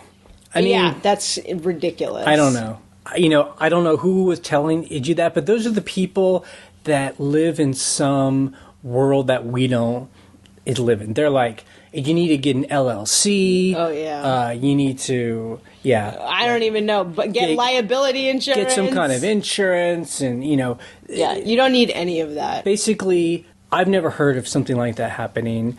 I'm not sure exactly what would happen with, so like someone's going to buy like a tote bag from me and like suffocate on it. And then, I think we're selling items and the people that they would sue, I guess, would be the manufacturer of the item. Yeah, I mean, it'd be like if you buy a car, you don't sue the company that you bought the. I mean, the guy you bought the car from. If you sue the it's Ford car, the Ford company because the airbags don't work or something. Exactly. So I think you're fine. Keep it lean. And mean. We do take some questions or comments or stories by email. I do my best to try and kind of keep track of them. This week we really have one that I'm going to read that really seemed appropriate. This person said, I've been doing Buy It Now. Yeah. All of her items, and she's just part-time, and she is making it's money part-time because she said she loves her job. So it's got great benefits and great hours, and that's good. I think we always talk about people having bad jobs. It is true there's some people in this country that have good jobs where they're treated well and they feel like they get paid well. Right. And that's good. But she still does eBay as a side business. So here's her problem, though. She had all free shipping on her Buy It Now items. Mm-hmm. And then recently she decided to flip all of her items to auction because she was like, I just want to kind of shrink my inventory. Yeah. And let me just sell a bunch of stuff. Right. But what happens was she didn't change her shipping. So she sold a bunch of stuff with free shipping. And so what she is saying is, just as a cautionary tale to other people out there, is like, when you're flipping back and forth between different formats, right? Yeah, you got to make sure what worked for your buy it now criteria is going to work for your auction, or vice so you don't basically like screw yourself. But then the other thing was, she also said that she recognized that this was her error, right? So she's actually going to lose some money selling these items, rather than her being like, you gotta pay $6 for shipping. Trying to push extra shipping, or like talk to all these people. And that's smart. That's good. Yeah, it is smart that she saw the big picture. Yeah, and she learned from that. So next time she won't do that. Yeah, I mean, it's like she said, some things are not. It's worth the hassle. I'll pay some people, right, like $5 just to not be a hassle. Yeah, exactly. So that's Good. Hi, this is Classy Souls, eBay ID, and I don't have a question, but I wanted to comment on something on episode 186. First, I just want to say I love your podcast. Thanks so much for taking the time to share all the information when you obviously could be doing something else like listing. On episode 186, somebody was asking about global shipping, and you mentioned you were opted into global shipping, but you wanted to offer our Canadian neighbors better shipping options, but didn't know how to do that. I'm opted into GSP, and to create special shipping rates for Canadian customers, that you go to site preferences, and under shipping preferences, you can edit the offer the global shipping program, and then it says allow me to customize international shipping by country. You check that box and you submit it, and then when you list, you can offer the option for, whatever country it is you want. And another thing that I noticed, global shipping came up again on episode 187. While I was in there, I was noticing under site preferences, selling preferences, Seller Manager Pro, it says list on these worldwide eBay sites. And when I looked at it, like a bunch of countries weren't checked. I don't know how that happens. And my point is, doesn't hurt to go in and check your preferences every once in a while to see if something got accidentally changed, or if eBay made a change in their program and it maybe changed how your stuff shows up. Anyway, that's all I have, and thanks very much, and congratulations on your rental, and keep those podcasts coming. Thank you, bye. After I talked about that in 186, what I was saying in episode 186 was these exact steps do not work for me. I've gotten like 5 emails from people telling me how to do it, and I'm telling you, it shuts off GSP for me. I mean, the only thing I can think of is that maybe we just need to try again, because it's unclear, although some people say it has worked. I mean, our question is, so when you do all these things and you log out of eBay, can you go to a single item and say that you're from England or Canada and see global shipping? And see that in Canada that you can do first class, and then log in and say that you're from Bulgaria, right? And then does it have global shipping? Or on a it? country that has. I don't think Bulgaria has global shipping. You don't think? Okay, maybe I don't know. I don't think so. Right. Or Australia, or whatever. Yeah. So my issue with trying it again is, it completely shuts down global shipping, and I'm like, I don't want to deal with that. Right. I don't want to test it again. But my thing is, could we do another test on a single item? No, because it does it globally. That's what I'm saying. Okay, so could you do it and then do the test that we just said, and then if the test is good, then it should be okay, and then if it's not, then you just flip it back. So part of the issue was, I think it shut it off for much longer than when I turned it back on, because I was still there was 2 weeks where we got no global shipping, no international sales. Even though you had global shipping turned on, it turned back on. Huh. Yeah, when I switched the settings back, gotcha. I was like, I don't want to touch this again. So yeah, we're into experiments, but I guess we aren't into experiments that's a real pain in the ass. It was really a pain. And as much as we would like to please our Canadian buyers by allowing them not to do global shipping, the way we do it now is Canadian buyers just have to email us or message us personally and then ask us to can we take it off for individual ones? But you know, I love the global shipping program. And we sell, I mean, I don't know about other people, we sell plenty. Yeah, we sell plenty. And even when we had global shipping turned off, it's not like we had a big plethora it didn't of change. International sales. Yeah. I feel like as much as people complain about global shipping costs, I don't feel like... Yeah. I feel like the people that buy internationally are willing to eat the price. Yeah. And we had a couple of people recently in the comments talk about having that problem we have, where they don't do global shipping. They ship an item to someone in France or in England, and the person gets it, and they get a bill for the VAT tax, the import tax, the delivery tax, and they don't want to pay it. They're like, "I paid you already," and you're like, "Yeah, but that's not me. That's the country," and that's why global shipping is great because they pay it ahead of time. It's transparent. It just goes right to their house. Yeah. Okay.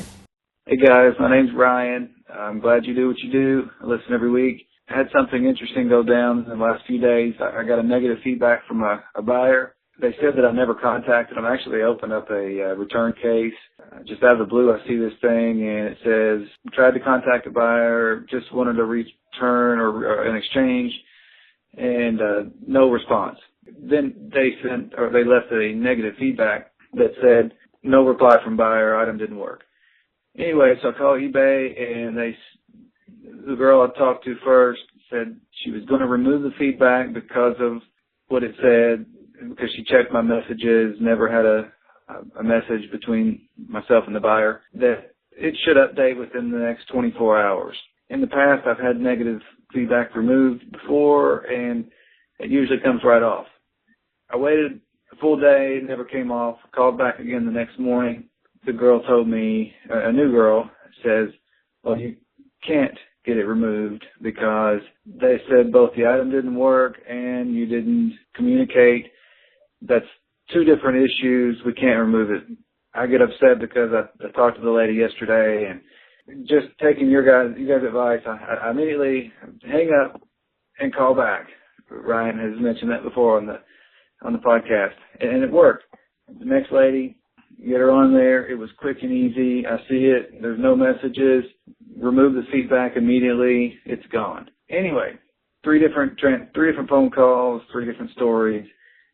Got it done in the end. Frustrating, I know, but anyway, by the way, the defect is still there. They said they can't remove that. I'm not happy about that, but anyway, thought I'd let you know. May make for an interesting conversation. Thanks. Goodbye. Ryan did the exact right thing. He called eBay 3 different times, but he got the feedback removed, which is correct. He should have gotten the feedback removed. However, you know, the defect still being there, my advice is call back. Yeah. But I mean, that's the thing, though, is that those are two different problems.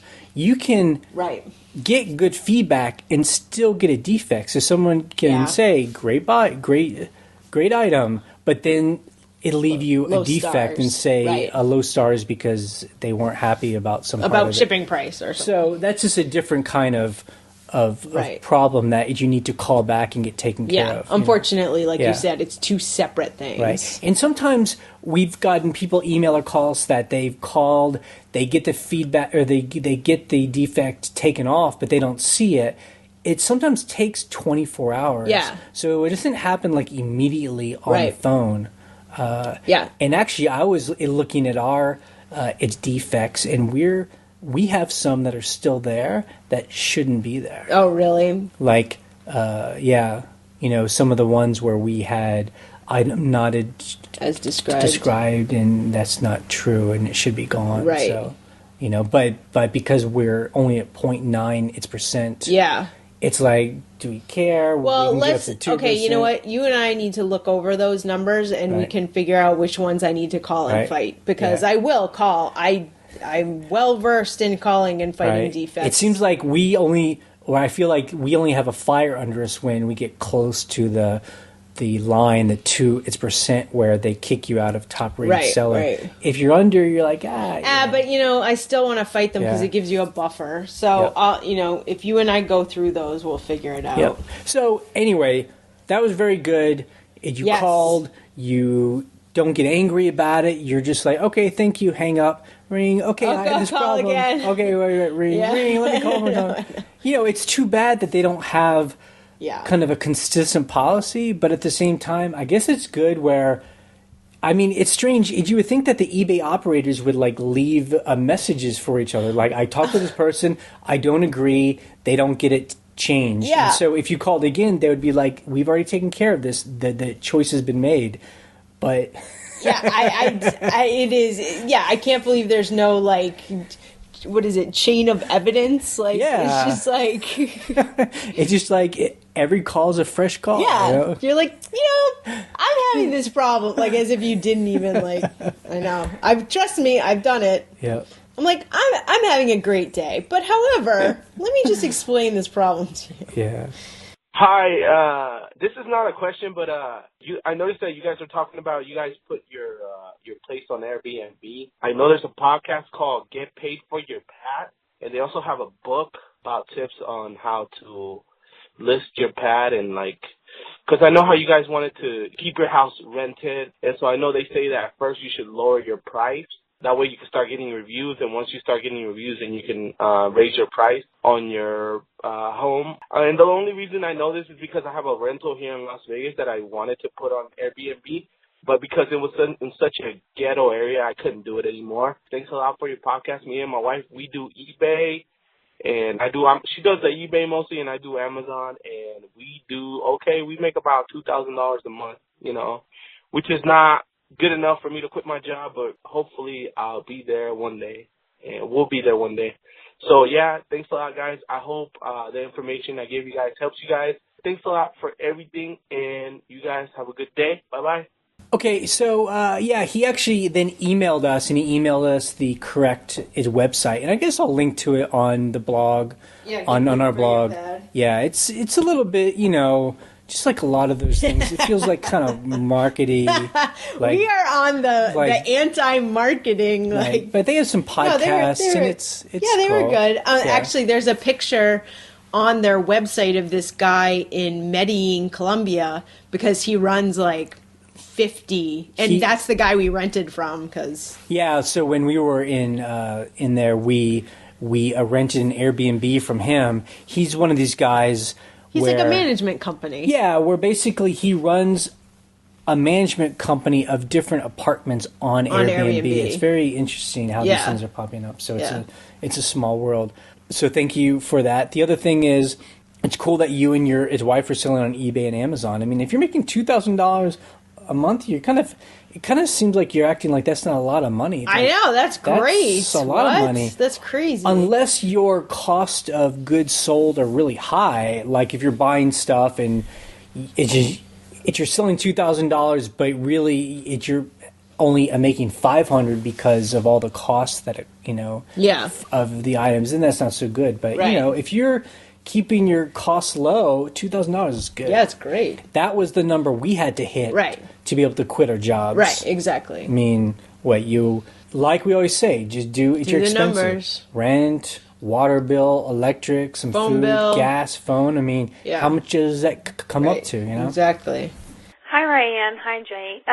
My name is Sarah, and I live in Texas. My husband and I have been selling on eBay for about a month. We've been on eBay for about 15 years, but this was our first really concentrated attempt to have an eBay store. My question for the show is, how badly does negative feedback affect your ability to sell? We had 100% positive up until the past week when we got a neutral feedback and a negative feedback. And our sales have come to a stop, and we're feeling pretty low about it. In both cases, neither one of them contacted us to let us know anything was wrong, and both of them kept the items. So we kind of don't know what to do, how to get our mojo back and feel really good about selling again, because this kind of knocked us down. And we don't know how badly this is hurting our business.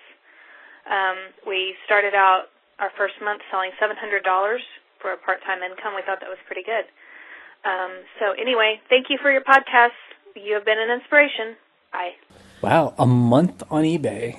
Cool. Well, they've been buying, but... Right, selling. So here's the answer.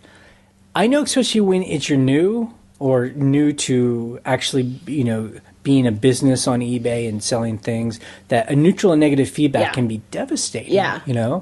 Especially since, you don't know, like, how much of these things are weighted, Right. Like, what do you think the answer is? Oh, I think, now that you're selling, a lot, hopefully, it's going to get diluted.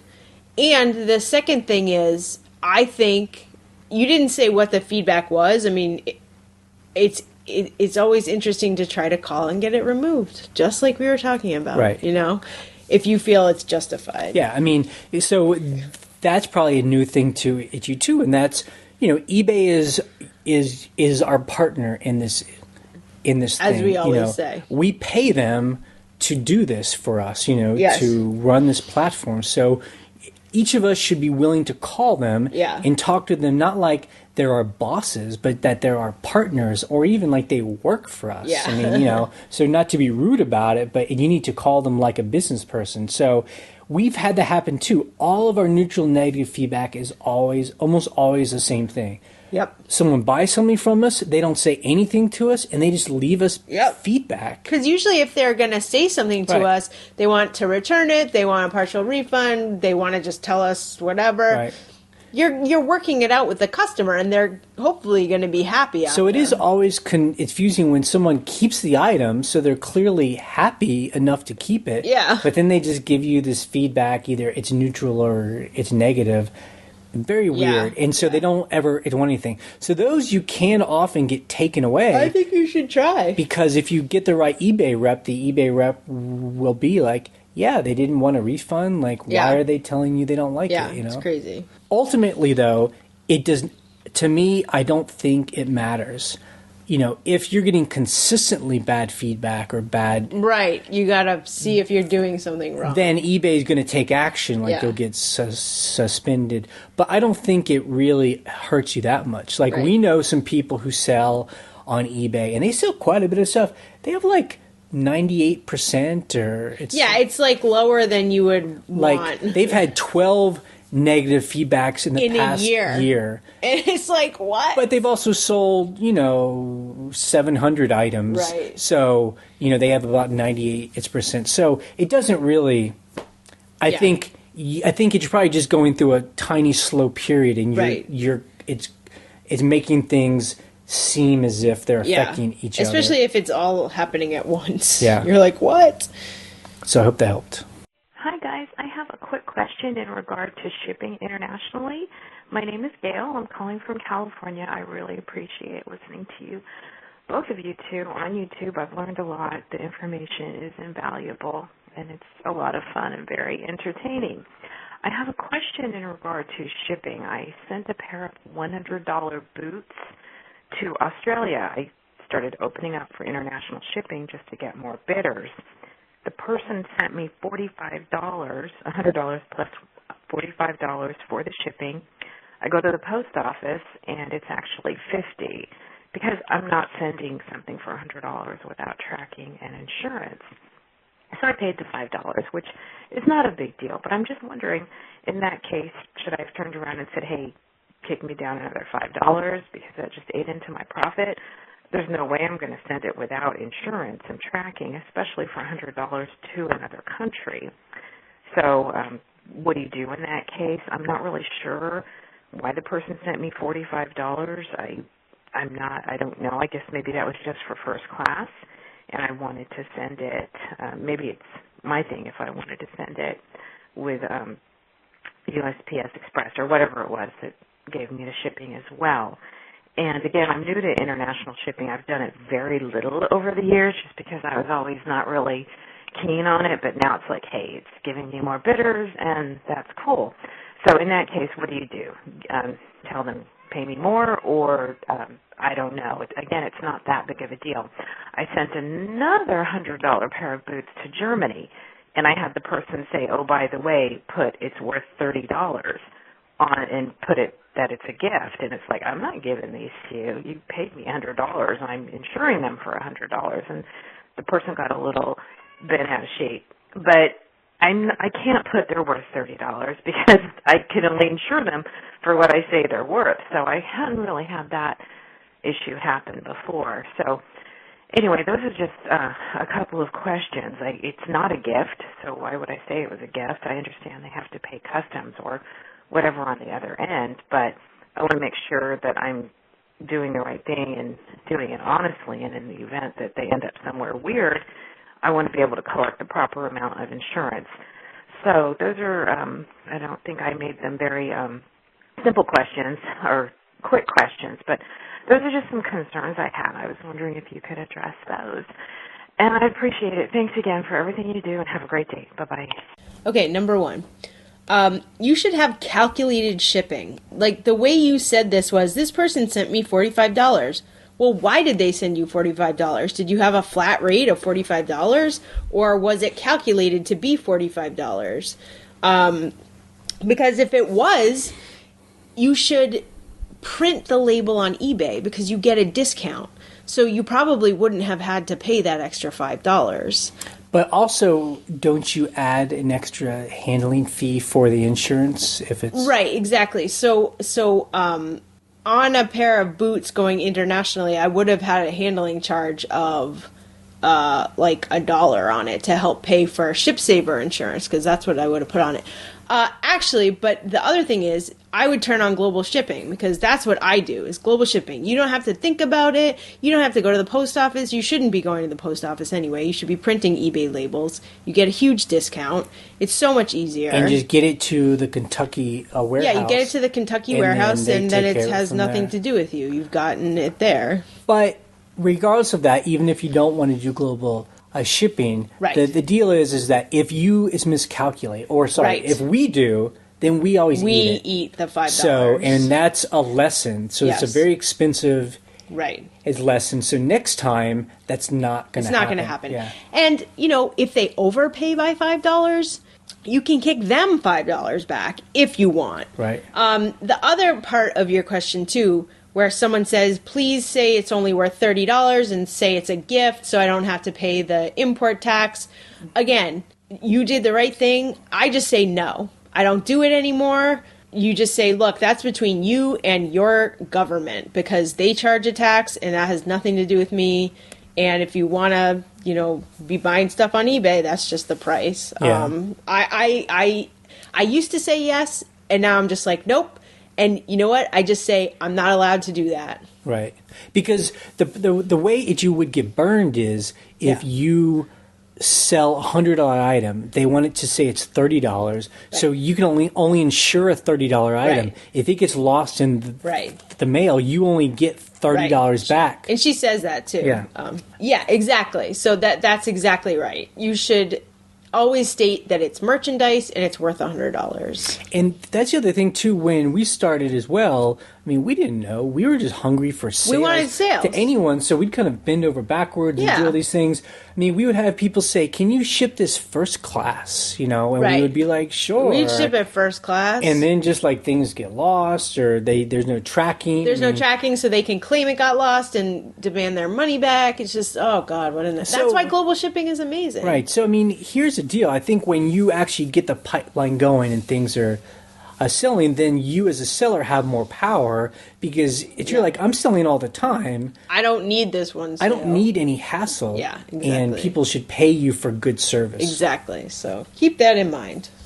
Hi, my name is Angela, and I have a question. I have recently started building my pipeline on eBay, and from just being a casual seller to, maybe making part-time living. I don't want to make a full-time living. It's a hobby. With that being said, I use my daughter's eBay account because we've kind of always done it together.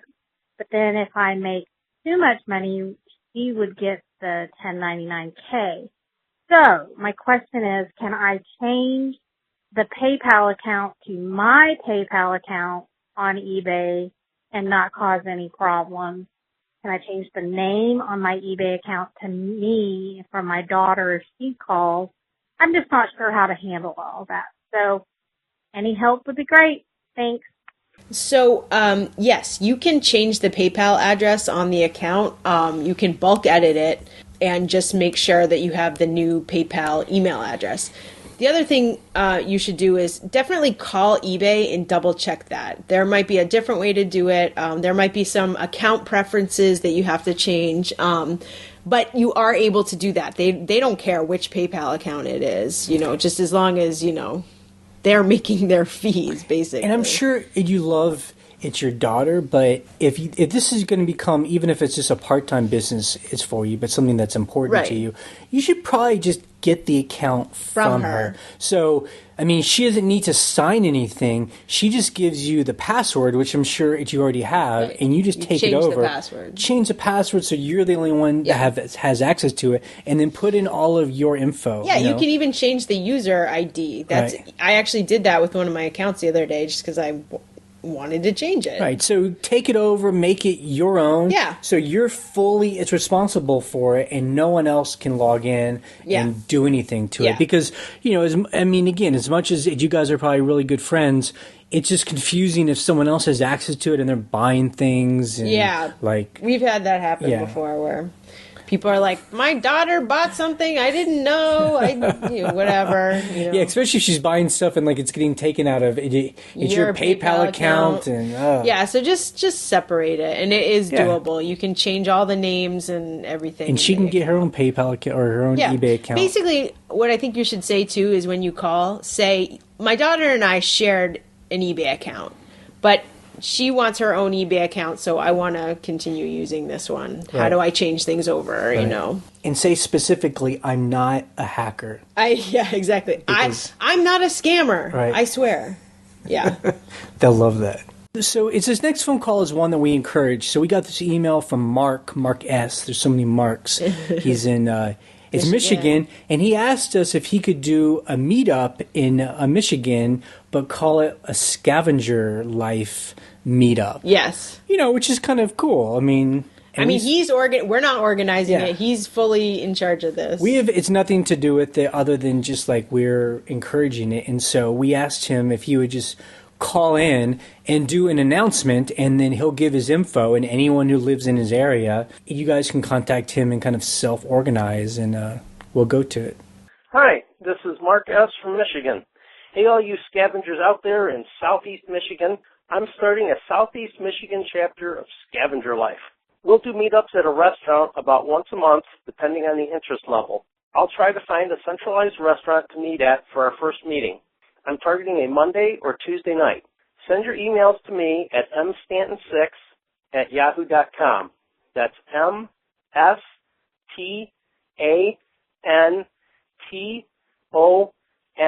and the number 6@yahoo.com.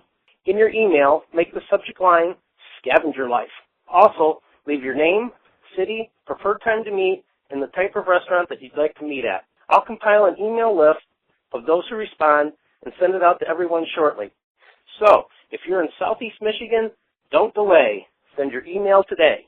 I look forward to meeting all of my fellow scavengers in Michigan. I'll post on the blog how it goes. Thanks. Okay, so we will post Mark's email address on the blog. So please email Mark if you are in Michigan, that part of Michigan, and want to meet up and talk about scavenging. And, again, if anyone else would like to meet other scavengers in real life and is willing to kind of organize as meetups, you could just call in. Give the info. And like we told Mark, it doesn't have to be a script, but maybe just kind of write up something so it sounds... Yeah, so you get all your info in there. And we'll play it on here, and you guys can go have some fun, Self-organized. Okay, this is our last call. Hi, Ryan and Jay. This is Anna from sunny California. I just wanted to say I've really been enjoying the show. But on the last show, I really felt like Jay called me out. And so my question is, should I really give it up? I am a hoarder. I'm not a lister. I love going shopping, love buying the stuff, but I always get hung up on the actual listing. I don't mind taking the photos, but it's in writing the descriptions that I really get slowed down. So what do you guys think? What's the breaking point? When do you just say enough is enough and get rid of all the stuff? Or, should I focus and keep going on and try and pretend I'm going to, really make an eBay store out of this? I opened a store a year ago. I never ever have more than 130 items. And usually, I make a few $100s a month, but it's not a lot of money. So wanted to also say congrats on your Airbnb place. It sounds terrific. And I wish you lots of success on that. Talk to you another time. Bye. So this is a really good call and it's question. And really it's kind of like it's like the question that everyone should ask themselves, like a soul-searching question, Yeah. Really, are you in this to like do a business? Right. And you're trying to make a certain amount of money every month? Or Yeah. are you in this just because you like to buy stuff and sell every so often on eBay, Yep. And it's a good, and actually I know Anna, we talk by email. She also has a vacation rental. Yeah, and so she's actually been giving us advice. It's been very helpful. Thank you, Anna. Yeah. It's very helpful. I mean, here's the deal. I think if I was by myself trying to do an eBay store, I would not run it like we do it now. Because, the way we do it now is we go out scavenging and we regularly come home with a carload of stuff. Like where our neighbors, I've talked to one of our neighbors and he's always asking like, what are you bringing in what the are you house? bringing in your house? Well, the funny thing is they don't see it going out the front porch. Right. They see it coming in the back door, but not going out through the post office. But that's just because on a good week, we can process a couple hundred items. Yeah. We'll have a pile on the floor. I'll take pictures of everything and Ryan will, put a lot of it up. Yeah. And so we can bring home that much because we have this pipeline we talk about. Right. But if I was by it's myself, I would probably be more like guys like Steve. Yeah. Or a Mike. Yeah. On the blog comments where they have very small stores. I mean, up to 500 items. But they're very concentrated. Right. Where they're going out and they're getting, like these 10 items. And they're going after the stuff that they love. Yeah. Guitars, electronics, like things that they're into. They take pictures of it and their stuff seems to sell within a month. I mean, it seems quickly. like pretty quick. For a lot of money. Right. A lot of times. So I think that's why... Anna, you should choose which seller you're trying to be. You know? So if you're going out and getting like more than you can put up in a week, you should probably step back from that and maybe just focus on a handful of items that are exciting to you. And list things before you go out scavenging again. Sell some stuff. Yeah, or like we've said it's before, if you've kind of scavenged it yourself into a corner. Yeah. It's also, and we've done this too, where sometimes we've had to like take, stock of our place and we're like, I'm probably never going to put that stuff up. Like right now there's like 4 plastic bins, one of scarves, one of ties, one of belts, and the other of, I forgot what the other one was. And it's like we've been just filling these bins for the past 2 or 3 years. I opened up the tie bin to put a tie in, and I was like ties are little and you can squish them. You can't fit any more ties in that bin. And it's like at some point we're going to have to really be honest. It's with ourselves. Like, are we really going to list? You know these what we ties? need to do? List them in lots. Yeah, that's true. But I mean, I think. Even further than that is like, do we ever really need to buy any more ties? Don't buy any more ties. Like we only buy them because they're a quarter. We're like, oh look, it's so awesome. A tartan wool tie. It's so cool. Someone's gonna want it. But really, like, how much is someone really gonna pay for that? So. Yeah, it's a tough one. I mean, you gotta get honest with yourself. The whole thing for us is, number one, this has to be fun and if we have piles around our house that are making us feel bad and depressed and making us feel lazy or all that stuff, then I don't want those piles, Yeah, you got to be careful about that.